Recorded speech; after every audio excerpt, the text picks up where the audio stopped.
Hello guys, कैसे हैं आप लोग। आप सभी का स्वागत है बंसल क्लासेस नीट के अंदर। हम एक कॉन्सेप्ट सीरीज को डिस्कस कर रहे थे। कॉन्सेप्ट सीरीज के अंदर आज हम लेके आए हैं आपके लिए स्लैटर्स रूल पीरियोडिक टेबल का, ठीक है ना। काफी ज्यादातर देखा गया है बच्चों को स्लैटर्स रूल से काफी ज्यादा परेशानी होती है। इसमें जो क्वेश्चन बनते हैं स्लैटर्स रूल से, तो उनके अंदर न्यूमेरिकल वाला पार्ट आता है, वहां पे थोड़ा बच्चों को प्रॉब्लम होता है क्रिएट, ठीक है। तो हम आपके लिए लेके आए हैं बहुत अच्छा सा टॉपिक स्लैटर्स रूल। इसके अंदर आपको जो भी परेशानी हो रही है, इसको पढ़ने के बाद, इस टॉपिक को देखने के बाद आपकी जो भी परेशानी है वो सारी की सारी खत्म हो जाएगी, ठीक है। तो आइए हम यहाँ पर डिस्कस करते हैं स्लैटर्स रूल होता क्या है। तो स्लैटर्स रूल को डिस्कस करने से पहले हम बात करेंगे यहाँ पर स्क्रीनिंग इफेक्ट और शील्डिंग इफेक्ट होता क्या है और इफेक्टिव न्यूक्लियर चार्ज होता क्या है। पहले इन टर्म्स का मतलब समझेंगे, तब जाके हमें समझ आएगा कि स्लैटर्स रूल किस तरह हम अप्लाई कर रहे हैं और उससे क्या हमें बेनिफिट होने वाला है, ठीक है। तो सबसे पहले बात करें हम स्क्रीनिंग इफेक्ट बोले या फिर हम शील्डिंग इफेक्ट बोले, तो दोनों का मतलब क्या सेम ही है यहाँ पर, ठीक है। तो चलिए यहाँ पे बात करें। तो जैसे हम बात करें, हमारे पास यहाँ पे एक एटम है, हमारे पास दो शेल ले रखी है। एक है हमारे पास इनर शेल, एक है हमारे पास आउटर शेल। अब इस शेल में क्या है बेटा, इलेक्ट्रॉन है हमारे पास। एक इलेक्ट्रॉन यहां पे ले लेते हैं हम, एक इलेक्ट्रॉन यहां पे ले लेते हैं, ठीक है। और ये इलेक्ट्रॉन यहां पर हो गया हमारे पास, ठीक है ना। इनर शेल के अंदर हमारे पास दो इलेक्ट्रॉन है। तो ये इलेक्ट्रॉन और न्यूक्लियस क्या है, पॉजिटिव चार्ज न्यूक्लियस होता है, और इलेक्ट्रॉन क्या होता है, नेगेटिवली चार्ज होता है। तो यहां पे क्या लगेगा बेटा, ये फोर्स ऑफ अट्रैक्शन लगा रहा होगा, ठीक है ना। इलेक्ट्रॉन भी क्या कर रहा होगा, खिंच रहा होगा किसकी तरफ, न्यूक्लियस की तरफ खिंच रहा होगा। वहीं यहां वाला इलेक्ट्रॉन भी क्या हो रहा होगा, हमारा न्यूक्लियस की तरफ क्या कर रहा होगा, अट्रैक्शन फील कर रहा होगा। तो यहाँ पे अट्रैक्शन की फोर्स होने की वजह से यहाँ पे क्या हो रहा है, इलेक्ट्रॉन क्या करते हैं, चारों तरफ घूमते रहते हैं हमारे किसके, न्यूक्लियस के अराउंड।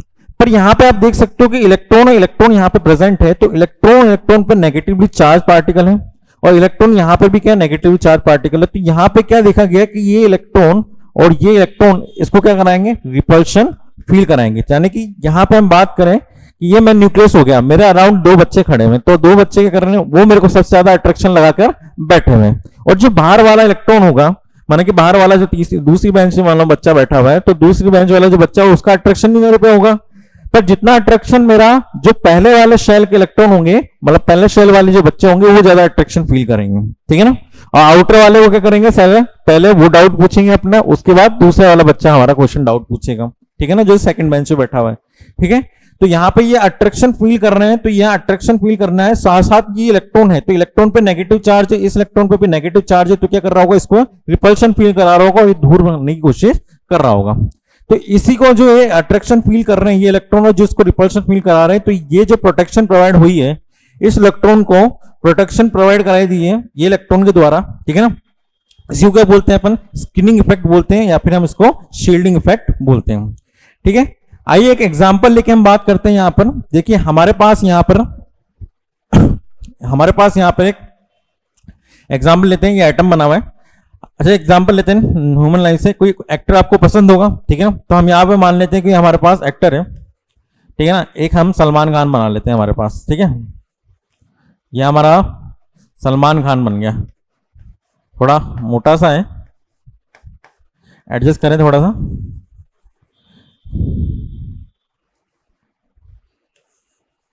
ठीक है। ये हमारे पास सलमान खान हो गया, ठीक है। अब हमारे पास सलमान खान जो है, यहाँ सलमान खान को न्यूक्लियस की पोजीशन दे देते हैं।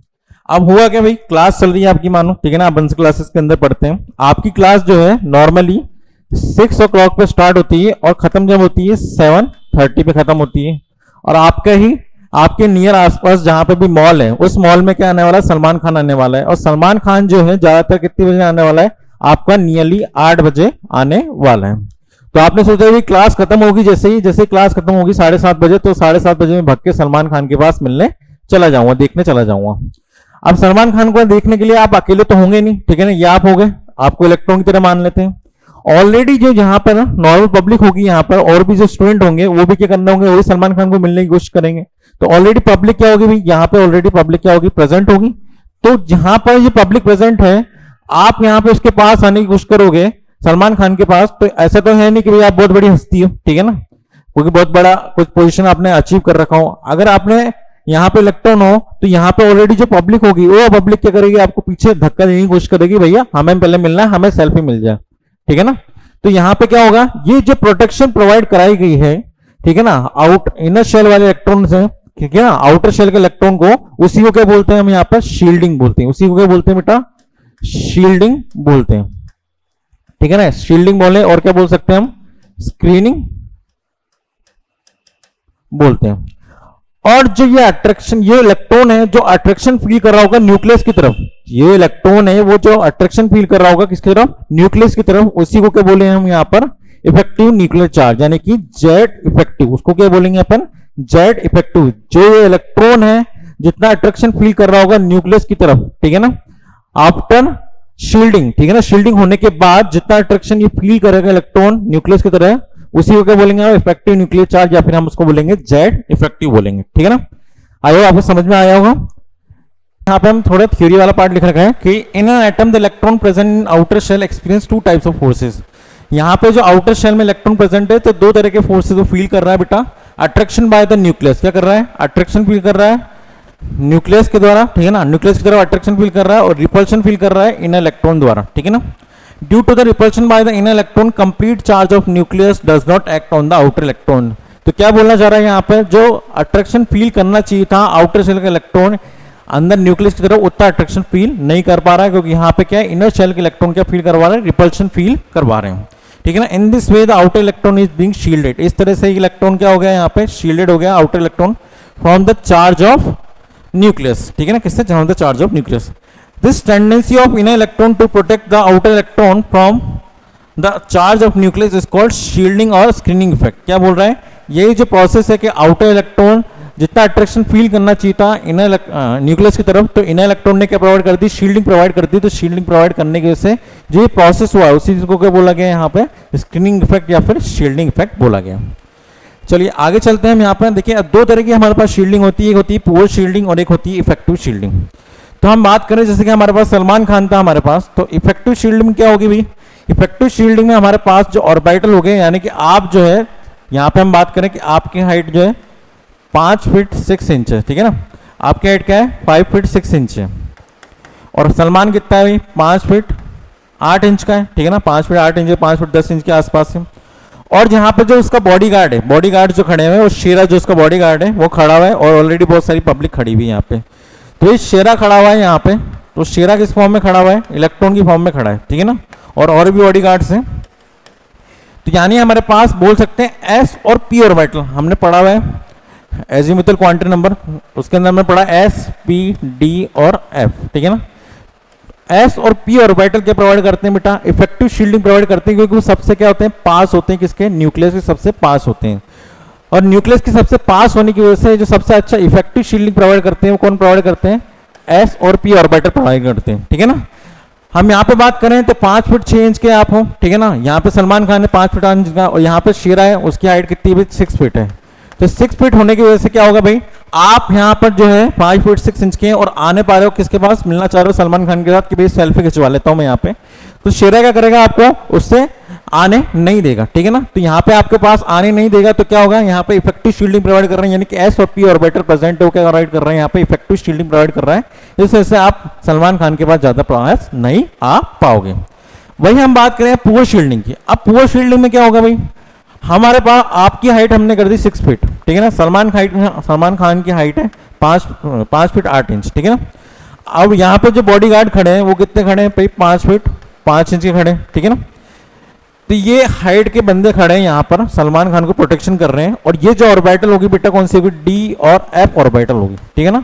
डी और एफ ऑर्बिटल क्या प्रोवाइड कराएंगे भाई, पुअर शील्डिंग होती है, क्योंकि यहाँ पर जो न्यूक्लियस से दूर होती है, ये शील्ड क्या होती है बेटा, न्यूक्लियस से क्या होती है दूर होती है। तो दूर होने की वजह से क्या होगा, यहाँ पर जितनी प्रोटेक्शन प्रोवाइड होना चाहिए थी किसको, न्यूक्लियस को, किससे, सलमान खान को, तो यहाँ पे क्या हो जाएगा 5 फीट 5 इंच वाले तो काफी बड़े बड़े, आप 6 फीट के आदमी हो, आप सलमान खान के पास जाने की कोशिश करोगे तो क्या होगा, आप आसानी से उसके पास पहुंच जाओगे, है उसको दिख जाएगा कि आपकी हाइट क्या है, काफी लंबी सारी, तो दिख जाएगा कोई लंबा सा आदमी आपकी तरफ चल के आ रहा है। तो यहाँ पर डी और एफ क्या कराएंगे बेटा, पुअर शील्डिंग प्रोवाइड कराएंगे। तो पुअर शील्डिंग होने की वजह से इन्हें जो इलेक्ट्रॉन है, यहाँ पे जो इलेक्ट्रॉन होगा वो इलेक्ट्रॉन थोड़ा सा क्या आ जाता है, पास हो जाता है, किसके पास, न्यूक्लियस के पास हो जाता है। तो उसी को क्या बोलते हैं अपन यहाँ पर पुअर शील्डिंग बोलते हैं, ठीक है ना। तो समझ में आ गया भाई, इफेक्टिव शील्डिंग क्या हो गया, एस और पी ऑर्बिटल के प्रोवाइड करते हैं, आपकी इफेक्टिव शील्डिंग प्रोवाइड करते हैं, और डी और एफ क्या होते हैं, न्यूक्लियस से दूर होते हैं, तो न्यूक्लियस से दूर होने की वजह से क्या प्रोवाइड करते हो, पुअर शील्डिंग प्रोवाइड करते हैं। ठीक है, चलिए आगे चलते हैं। यहाँ पर इफेक्टिव न्यूक्लियर चार्ज क्या होता है, यानी कि जेड इफेक्टिव क्या होता है, या फिर हम बात करें जेड स्टार बोले, ठीक है ना, इसको इस तीनों से रिप्रेजेंट कर सकते हैं। तो net charge acting on the outer electron after considering shielding from inner electron is called effective nuclear charge. क्या बोल रहे हैं यहाँ पे हमने जब बात करी थी कि हमारे पास न्यूक्लियस था, आउटर शेल में इलेक्ट्रॉन, ठीक है ना, और ये प्रोटेक्शन प्रोवाइड कर रहे थे, और प्रोटेक्शन प्रोवाइड करने की वजह से यहाँ पे जितना इफेक्ट पड़ा इन इलेक्ट्रॉन के रिपल्शन होने के बाद, जो नेट चार्ज इसने फील किया उसी को क्या बोलते हैं अपन, जेड इफेक्टिव बोलते हैं, या फिर हम इसको बोलेंगे जेड स्टार बोलेंगे। ठीक है, तो यहाँ पे हम बोल सकते हैं the net charge acting on the outer electron from considering shielding, shielding करने के बाद जितना नेट चार्ज फील किया इस आउटर शेल के इलेक्ट्रॉन ने न्यूक्लियस की तरफ, तो उतना ही उसको क्या बोलेंगे अपन, इफेक्टिव न्यूक्लियर चार्ज बोलेंगे। ठीक है ना, ये क्या होता है, shielding power of an orbital inversely proportional to distance from the nucleus. क्या होता है बेटा, डिस्टेंस फ्रॉम द न्यूक्लियस पे काम करता है, यानी कि हम बोल सकते हैं कि जितना ज्यादा दूर होगा, क्या होगा, जितना ज्यादा हमारे पास एस पी डी और एफ ऑर्बिटल, जितना ज्यादा दूर होगा, दूर कौन सा होगा, सबसे ज्यादा एफ दूर होगा, तो जितना ज्यादा दूर होगा वो क्या करेंगे, उतनी पुअर शील्डिंग प्रोवाइड कराएगा, और जितना पास होगा उसको क्या बोलेंगे अपन, उतनी ज्यादा इफेक्टिव शील्डिंग प्रोवाइड होगी।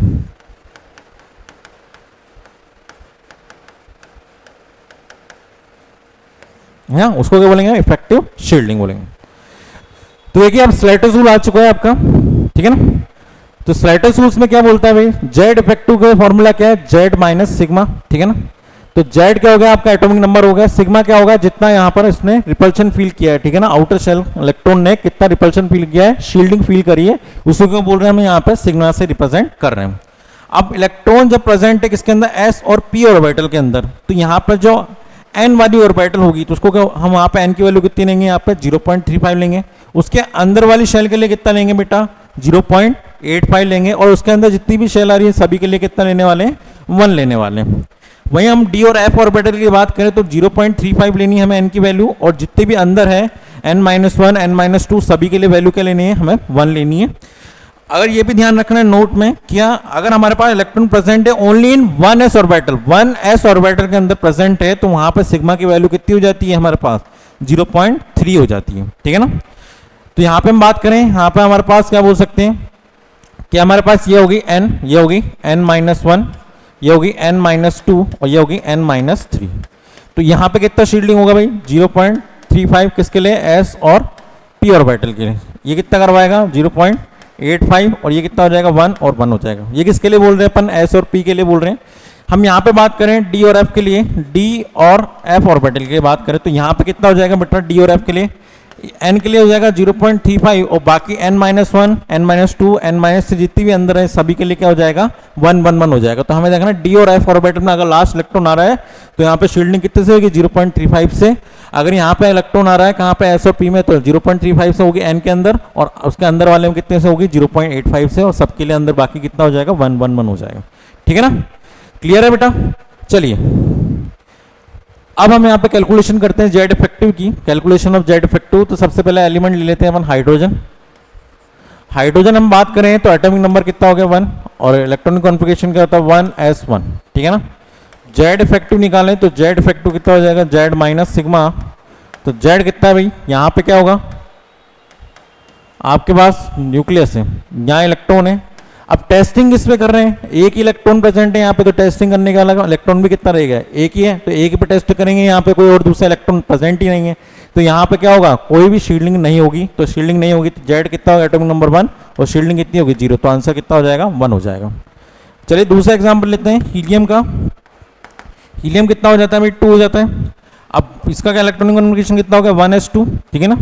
इसको ऐसे लेते हैं, हमारे पास न्यूक्लियस है, यहाँ हो गया 1s2, यानी कि एक इलेक्ट्रॉन ये हो गया और एक इलेक्ट्रॉन ये हो गया। अब इस पे हमें टेस्ट करना है कि कितना शील्डिंग ये फील कर रहा है ना, ये कितना शील्डिंग फील कर रहा है ये इलेक्ट्रॉन, ठीक है ना। तो इसके लिए कैसे करेंगे भाई, जेड इफेक्टिव, हमने क्या बोला एटॉमिक नंबर जेड, हमने अभी जस्ट बात करी कि अगर 1s लेना है हमें, तो 1s ऑर्बिटल के लिए सिग्मा की वैल्यू कितनी है 0.3, तो हम यहाँ कितना लेंगे 0.3, तो आंसर कितना आ जाएगा बेटा 1.7 आ जाएगा। कितना आ गया जेड इफेक्टिव की वैल्यू कितनी आएगी 1.7 होगी। आइए नेक्स्ट एग्जांपल लेते हैं बेटा थर्ड लिथियम एटॉमिक नंबर कितना हो गया थर्ड हो गया ठीक है ना। तो यहां पे हम बात करें 1s2 2s1 ठीक है ना, यानी कि हमारे पास न्यूक्लियस हो गया, एक इलेक्ट्रॉन यहाँ पे हो गया, एक इलेक्ट्रॉन यहाँ हो गया और एक इलेक्ट्रॉन यहाँ हो गया। ये तो क्या हो गया हमारे पास टेस्ट इलेक्ट्रॉन ठीक है ना। तो टेस्ट इलेक्ट्रॉन हो गया तो जेड इफेक्टिव निकाल लेते हैं भाई। जेड इफेक्टिव कितना हो जाएगा भाई, इस पर तो टेस्ट करना है। तो यहाँ पे हम क्या करेंगे, ये कितना फील होगा भाई, एक तो टेस्ट इलेक्ट्रॉन हो गया, तो ये टेस्ट हो गया तो हम क्या करेंगे इस पे करेंगे सिर्फ, तो इस पे करेंगे तो कितना हो जाएगा ये 0. हमने क्या बात करी भाई इस पे 2s1 ये टेस्ट इलेक्ट्रॉन तो 0.35 इंटू कितना हो जाएगा 0 और ये इनर वाला हो गया ये n हो गया, ये कितना हो जाएगा n-1 हो जाएगा। तो n-1 में कितना हो जाएगा 0.85, तो 0.85 इंटू कितना हो जाएगा 2 प्लस और ये कितना हो जाएगा 0.35 इंटू 0, तो ये कितना हो जाएगा बेटा 0.85 कितना होगा 1.7 प्लस 0, तो जेड इफेक्टिव निकालें तो जेड इफेक्टिव कितना हो जाएगा 3 माइनस 1.7, तो कितना हो गया बेटा 1.3। तो जेड इफेक्टिव कितना फील हो रहा है यहाँ पे 1.3 फील हो रहा है ठीक है ना। तो ध्यान रखना है हमें जिस इलेक्ट्रॉन को निकाल रहे हैं और जिसके अंदर निकाल रहे हैं उसको क्या बोलेंगे अपन n बोलेंगे, उसके अंदर वाली को क्या बोलेंगे n-1 बोलेंगे। आइए फोर्थ एग्जाम्पल लेते हैं हीलियम का। हीलियम का एटॉमिक नंबर कितना हो गया बेटा 4 हो गया, हाइड्रोजन हीलियम हो गया, लिथियम बेरिलियम ले लेते हैं यहाँ पर ठीक है ना। ये कार्बन ले लेते हैं, कार्बन कितना हो जाएगा एटॉमिक नंबर 6, तो कितना हो जाएगा 1s2 2s2 2p2 ठीक है ना। तो यहाँ पे हमारे पास न्यूक्लियस है, इसमें आ गया 1s2 और इसके अंदर कितने हो जाएंगे 2s2 और 2p2। तो यहाँ पे 2 इलेक्ट्रॉन है, तो एक तो क्या हो जाएगा बेटा टेस्ट इलेक्ट्रॉन हो जाएगा, टेस्ट इलेक्ट्रॉन हो जाएगा तो ये कितना हो जाएगा 2p2 की जगह कितना हो जाएगा ये 2p1 हो जाएगा।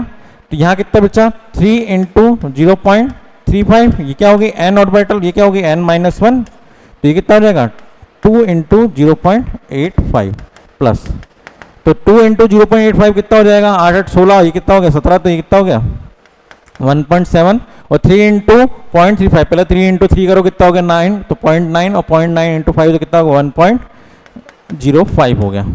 ये प्लस करेंगे तो 2.75 आ रहा है। तो हम यहाँ पे जेड इफेक्टिव निकालें तो जेड इफेक्टिव कितना हो जाएगा बेटा एटॉमिक नंबर 6 माइनस 2.75 करेंगे तो कितना हो जाएगा यहाँ पे 6 में से 2 गए तो 4 और 3 में से 4 तो 3.25, हमारा आंसर कितना आ जाएगा जेड इफेक्टिव का 3.25 आ जाएगा ठीक है ना। एक और एग्जांपल करते हैं यहीं पे ऑक्सीजन के लिए। ऑक्सीजन कितना हो जाएगा 1s2 2s2 2p4 हो जाएगा, एटॉमिक नंबर कितना होगा 8। तो यहाँ पे हम बात करें इसमें 1s2 चला गया, इसके अंदर कितना हो गया 2s2 और 2p4, तो 2p4 में एक तो टेस्ट इलेक्ट्रॉन हो जाएगा, तो एक क्या हो जाएगा टेस्ट इलेक्ट्रॉन, तो ये क्या हो जाएगा 2p4 की जगह कितना हो जाएगा 2p3, तो ये हमारे पास कितना हो जाएगा ये n और ये कितना हो जाएगा n-1, तो यहाँ पे कितना हो जाएगा बेटा 2s2 2p3 मतलब 5 हो गया, 5 इंटू कितना हो गया 0.35 प्लस ये कितना हो जाएगा 0.85 इंटू 2 ठीक है ना। तो ये कितना हो जाएगा 0.85 इंटू 2, तो ये 1.7 हो गया। 5 इंटू 5 इंटू 3 कितना होता है 5 3 15 और 15 इंटू 5 इंटू कितना हो गया 5 इंटू 5 25, तो कितना हो गया 1.75 हो जाएगा। तो 1.75 यानी कितना हो गया बेटा 2 हो गया और ये कितना हो गया 2 और ये गया 3 और 3.45 ठीक है ना, 7 7 14 ठीक है और 0.5, तो कितना होगा 3.45 हो गया ठीक है ना। 3.45 हो गया तो जेड इफेक्टिव निकालने अपन, तो जेड इफेक्टिव कितना हो जाएगा बेटा 8 माइनस 3.45 हो जाएगा। तो 3.45 8 में से 3 गए तो कितना बचा बेटा 5 और ये कितना हो जाएगा 0.5 और गया तो 4.55 हमारा आंसर आ जाएगा ठीक है। आई होप आपको समझ में आने लगा हो ठीक है ना कैसे निकालना है यहाँ पे। आइए थोड़ा और बड़ा एग्जाम्पल लेते हैं हम यहाँ पर, ये हमारा 5 6 6 नंबर का एग्जाम्पल क्लोरीन लेते हैं। क्लोरीन क्या हो जाएगा 1s2 2s2 2p6 3s2 3p5 ठीक है ना। 3p5 हो गया 1 2 3 4 5 6 7 8 9 10 10 11 12 और ये 5 17, एटॉमिक नंबर कितना होता है बेटा 17 होता है।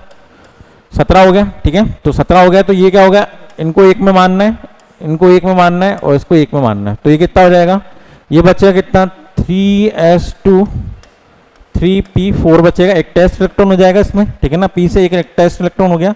ये कितना हो जाएगा, ये तो 2s2 2p6 रहने वाला है और ये क्या हो जाएगा, ये 1s2 हो जाएगा।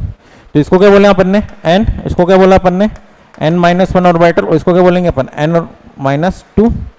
तो हम इसको बोलेंगे किससे मल्टीप्लाई होगा, 4 2 6 6 इंटू 0.35 प्लस यहाँ पे कितना हो जाएगा 8 हो जाएगा, 8 इंटू कितना हो जाएगा बेटा 0.85 हो जाएगा, प्लस यह कितना हो जाएगा 2 इंटू 1 इनर शेल के लिए। तो ये कितना होगा 2, 8 इंटू 0.85 करेंगे तो यहाँ पे कितना हो जाएगा, यहाँ मल्टीप्लाई कर लेते हैं अपन 85 और किससे मल्टीप्लाई हो रहा है 8 से हो रहा है। तो 8 इंटू 5 40, ये 4 गया 8 8 16 और 16 ये 8, तो कितना हो गया 680, तो 6.8 हो जाएगा। तो ये कितना हो गया 6.8 प्लस 6 पॉइंट, ये कितना हो गया 35 इंटू 6, तो कितना हो गया 6 5 30, 6 3 18 19 20, तो कितना हो जाएगा 6 5 6 3 18 19 20 21 हो गया। तो कितना होगा 2.10, तो 2.10 हो गया, ठीक है ना। तो हम प्लस करते हैं भाई यहाँ पे 6.8 और 8 2 हो गया, तो कितना हो गया, ये हो गया हमारे पास 6 2 8 8 हो गया 8.9 और 2, ठीक है ना। ये हो रहा है 6 2 8 8 और ये 0.8 और 0.10 कितना हो गया 8.9 और 2 हो गया, तो 8 में 2 जोड़े 10 10.9, तो कितना आ गया 10 पॉइंट। तो जेड इफेक्टिव निकालें अपन, तो जेड इफेक्टिव कितना हो जाएगा बेटा 17 माइनस 10.9 रहेगा। तो आपका जो भी आंसर आ रहा होगा वो आपका क्या हो जाएगा, आई थिंक 17 में से 10 गए तो कितना बचा 7 बचा, और ये कितना हो गया 6.1, ठीक है ना, ये आएगा, ठीक है। थोड़ा मैक्स वाला देख लीजिए आप, 6.1 हमारा आंसर यहाँ पर आ जाएगा। आइए ये तो हमने समझ लिया किसके लिए, एस और पी ऑर्बिटल के लिए। अब हम बात करते हैं डी ऑर्बिटल के लिए, ठीक है। तो डी ऑर्बिटल के अंदर क्या हो जाएगा, स्कैंडियम के लिए बात करें तो स्कैंडियम क्या हो जाता है भाई 1s2 2s2 2p6 3s2 3p6 और ये क्या हो जाएगा हमारे पास 4s2 और 3d1। तो हमें ध्यान रखना है जो s ऑर्बिटल है और p ऑर्बिटल है और d ऑर्बिटल है और हमारे पास जो शेल है, ठीक है ना, यानी कि हमारे पास जो ऑर्बिटल है यानी 1s2 में यही रखना है, इसमें किसमें रखना है 2s2 और 2p6 को ही रखना है। और इस समय ध्यान रखना है कि इनको एक साथ रखना है 3s2 3p6 और 3d1 इनको एक साथ रखना है, और फोर्थ वाली ऑर्बिटल है तो उसको फोर्थ वाली ऑर्बिटल को बाहर रखना है, ठीक है ना, एक साथ मर्ज नहीं करना। वो इलेक्ट्रॉनिक कॉन्फ़िगरेशन जब लिखते हैं हम वो रूल वगैरह यहाँ पे फॉलो नहीं होते हैं, ठीक है ना। जो भी आप बाउल रूल पढ़ते हैं, पॉली एक्सक्लूजन रूल पढ़ते हैं, वो यहाँ पे फॉलो नहीं होते हैं। तो यहाँ पे कितना हो जाएगा 4s2 की जगह एक टेस्ट इलेक्ट्रॉन हो जाएगा, तो ये कितना हो जाएगा एक टेस्ट इलेक्ट्रॉन हो गया, और बचा कितना एक इलेक्ट्रॉन बचा, तो यहाँ पे कितना हो जाएगा बेटा एस ऑर्बिटल है तो कितना हो जाएगा यहाँ पे एस ऑर्बिटल के अकॉर्डिंग एस ऑर्बिटल के लिए 1 हो जाएगा, यहाँ पे 1 इंटू 0.35 प्लस यहाँ पे कितना होगा 6 2 8 प्लस 9, तो कितना हो जाएगा 9 इंटू 0.85 और यहाँ पे कितना हो जाएगा ये n-1, ये कितना हो गया n, ये n-1 और ये n-2, ये n-3, ठीक है। तो इन सभी के लिए कितना हो जाएगा 1 हो जाएगी वैल्यू, तो यहाँ पे कितने 6 2 8 9 10, तो कितना हो जाएगा 10 इंटू 1, तो कितना हो जाएगा बेटा ये 10 हो गया, ठीक है ना। ये 9 इंटू 0.85 करेंगे अपन, तो यहाँ पे मल्टीप्लाई करके देख लेते हैं 0.85, ठीक है ना, 85 इंटू 9, तो 9 18 27 36 45, तो क्या होगा 45 हो गया। 9 इंटू 8 कितना हो जाएगा भाई 70 9 18 60 9 18 27 36 45 54 63 72 72 हो गया, 72 प्लस तो 76, तो कितना आ गया 7.65 आ गया। तो 7.65 प्लस 0.35 तो कितना आ रहा है, नियरली 18 आ रहा है। तो जेड इफेक्टिव निकालें अपन, तो जेड इफेक्टिव कितना हो जाएगा भाई, ये 21 नंबर पे आता है, माइनस 18 करेंगे तो कितना बचेगा हमारे पास 3 बचेगा। तो जेड इफेक्टिव कितना आ गया यहाँ पे 3 आ जाएगा, ठीक है ना, आपको समझ में आया होगा, ठीक है। आगे आगे और एग्जाम्पल लेते हैं अपन नेक्स्ट, जैसे जिंक का एग्जाम्पल लेते हैं। तो जिंक क्या हो जाएगा बेटा 1s2 2s2 2p6 3s2 3p6 उसके बाद 4s2 और ये जाएगा 3d10। तो एक तो टेस्ट इलेक्ट्रॉन हो जाएगा, तो यहाँ पे कितना हो जाएगा भाई 0.35 इंटू 1 प्लस यहाँ कितना हो गया 18, तो 18 इंटू कितना हो जाएगा 0.85 प्लस यहाँ पे कितना हो जाएगा, ये सारे के सारे किसमें चल जाएंगे, अरे ये सारे किसमें चल जाएंगे 1 इंटू कितना हो जाएगा 6 2 8 और 10, तो कितना हो जाएगा 10 इंटू 1, तो कितना हो जाएगा ये 10 हो जाएगा बेटा, ठीक है ना। यहाँ पे कितना हो जाएगा 18 इंटू 85,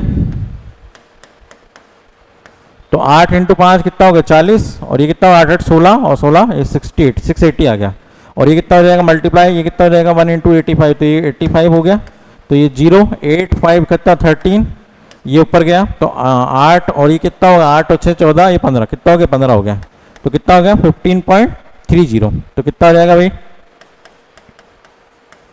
प्लस 0.35 हो गया, तो यहाँ पे प्लस कर देंगे तो कितना होगा 25 पे 15 हो गया, और ये 0.65, ठीक है 25.65 हो जाएगा।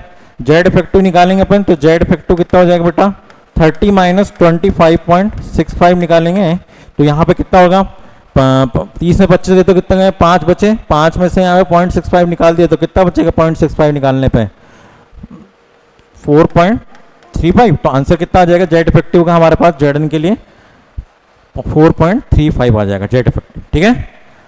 आइए अब हम यहाँ पे बात कर रहे थे जेडन के लिए, किसके लिए, वो तो आउटर मोस्ट शेल 4s के लिए बोला है। अब हम बात करते हैं किसके लिए 3d ऑर्बिटल के लिए। तो जेडन के अंदर बात करिए अपन ने, तो जेडन कितना हो जाएगा 1s2 2s2 2p6 3s2 3p6 और 3d10 और 4s2, ठीक है ना। तो भैया हमें किसके लिए बात करनी है यहाँ पे डी ऑर्बिटल के लिए बात करनी, तो डी ऑर्बिटल की जब बात करेंगे तो बेटा यहाँ पे हमें आउटर शेल का जो इलेक्ट्रॉन है उससे कोई फर्क नहीं पड़ेगा, तो इसको तो हम क्या कर देंगे नेग्लेक्ट कर देंगे, ठीक है ना। अब 3d10 के अंदर बात करें तो हमने बात करी थी कि 3d जब भी ऑर्बिटल होगी तो 3d के अंदर एक तो टेस्ट इलेक्ट्रॉन हो जाएगा, और ये बाकी इसको क्या बोलेंगे अपन n, और बाकी सारे वाले कितने हो जाएंगे सब n-1 n-2 n-3 के अंदर चले जाएंगे, ठीक है। तो हम यहाँ पे बात करें तो ये कितना हो जाएगा बेटा 9 इंटू 0.35 हो जाएगा, प्लस ये कितना हो गया बच्चे हुए 6 2 8 9 10 11 12 और ये 6 कितना हो गया 18 हो गया, तो ये कितना हो जाएगा 18 हो जाएगा, 18 इंटू 1 हो जाएगा, तो ये कितना हो गया 18, और 9 इंटू 0.35 9 इंटू 0.35 करें अपन यहाँ पे, तो 9 इंटू 0.35 करेंगे तो कितना आ जाएगा भाई, ये 35 से मल्टीप्लाई कर देते हैं तो 5 इंटू 9 कितना हो 45 हो गया, तो 9 इंटू 3 9 18 27 27 प्लस 4 तो 31 हो जाएगा, तो कितना हो जाएगा 31, तो 3.15 हो जाएगा, ठीक है ना। तो ये कितना हो जाएगा बेटा 3.15, तो ये कितना हो गया 21.15, तो ये हमारे पास सिग्मा की वैल्यू कितनी आई है यहाँ पे, सिग्मा की वैल्यू कितनी है 21.5, तो जेड इफेक्टिव निकालेंगे बेटा, तो जेड इफेक्टिव कितना हो जाएगा हमारे पास 30 माइनस 21.15, तो यहाँ पे बचा कितना है यहाँ पे 30 में से 20 गए तो कितना बचा 10, और 10 में से 1.15 गया तो कितना बचा 8.85 बचा, ठीक है ना। तो ये हमारे पास आंसर आ, तो जब भी डी ऑर्बिटल को लेना है तो यहाँ पे इसको क्या मानेंगे अपन 3d वाले को अलग लेके चलना है, और यहाँ पे जो 3s2s और p उनको एक साथ लेके चलना है, और 2s2 2p6 और 1s2 सबको किससे मल्टीप्लाई करना है 1 से करना है। तो यहाँ पे आपको ध्यान रखने की बात है कि 3d डी ऑर्बिटल है तो उसके लिए हमें सिर्फ क्या लेना है डी ऑर्बिटल या f ऑर्बिटल है उसके लिए क्या लेना है हमें 0.35 लेना है, और बाकी जितने भी अंदर है 3s वाले भी है उनके सबके लिए वैल्यू कितनी लेनी है हमारे को 1 लेनी है, ठीक है 1 से मल्टीप्लाई करना है, ठीक है ना। तो समझ गए होंगे आप। तो हम क्या बात कर सकते हैं, बोल सकते हैं कि जब भी s और p ऑर्बिटल की बात करें तो s और p ऑर्बिटल के अंदर क्या हो रहा है जेड इफेक्टिव बढ़ रहा है, ठीक है ना, जेड इफेक्टिव बढ़ रहा है लेफ्ट टू राइट जब जा रहे हैं, ठीक है ना, जेड इफेक्टिव बढ़ रहा है, क्या हो रहा है s और p ऑर्बिटल जा रहे हैं जेड इफेक्टिव बढ़ रहा है। जब हम बात करते हैं किसके लिए n ऑर्बिटल के, तो n की वैल्यू कितनी लेनी है 0.35, और जब अंदर n-1 ले रहे हैं तो कितनी वैल्यू लेनी है 0.85 लेनी है, और जितनी भी n-2 n-3 100 जो है उसके लिए कितनी लेनी है 1 लेनी है। तो हम देख सकते हैं कि जब हम s और p ऑर्बिटल जब लेफ्ट टू राइट जा रहे हैं तो जेड इफेक्टिव की वैल्यू कितने से बढ़ती हुई, जेड इफेक्टिव की वैल्यू बढ़ रही है 0.35 का, तो क्या लग रहा है सिग्मा लग रहा है, तो बचा हुआ कितना रह गया हमारे पास 0.65 बचा। तो Z effective left to right जाते हैं तो जब नेक्स्ट टू नेक्स्ट आइटम जाते रहते हैं अगले से अगले आइटम एस और पी ऑर्बिटल वाले में, तो वहाँ पे क्या होती है जेड इफेक्टिव की वैल्यू कितने से बढ़ती है 0.65 से बढ़ती है। वही हम बात करें डी और एफ ऑर्बिटल के अंदर, तो डी और एफ ऑर्बिटल के अंदर हम जब बात करें लेफ्ट टू राइट की, तो यहाँ पे क्या होगा भाई, यहाँ पे भी बोले कि जेड इफेक्टिव जो बढ़ रहा है, ठीक है ना, जेड इफेक्टिव बढ़ रहा है, तो एन की वैल्यू कितनी लेनी है हमारे को, 0.35 लेनी है, और उसके अलावा जितने भी n-1, n-2, n-3 so on जो उनके लिए क्या लेनी है हमारे को, उनके लिए हमें सबकी वैल्यू कितनी लेनी बेटा, 1 लेनी है। और जहाँ पे हम देख पा रहे हैं कि n-1 ऑर्बिटल के लिए 0.85 का क्या लग रहा है, यहाँ पे सिग्मा लग रहा है, तो यहाँ पे जो जेड इफेक्टिव बढ़ रहा है वो जेड इफेक्टिव कितने से बढ़ता है भाई, जेड इफेक्टिव जो बढ़ता है हमारा वो बढ़ता है 0.15 से बढ़ता है, ठीक है ना। तो जेड इफेक्टिव डी और एफ ऑर्बिटल कितने से बढ़ता है, 0.15 से बढ़ता है, और जेड इफेक्टिव हम बात करें किसके लिए, एस और पी ऑर्बिटल के जेड इफेक्टिव कितने से बढ़ रहा है भाई, 0.65 से बढ़ रहा है, ठीक है ना। आई होप आपको सब समझ में आया हो, आपको कुछ परेशानी है तो आप कमेंट बॉक्स में इसमें कमेंट कर सकते हैं, ठीक है। Thank you so much.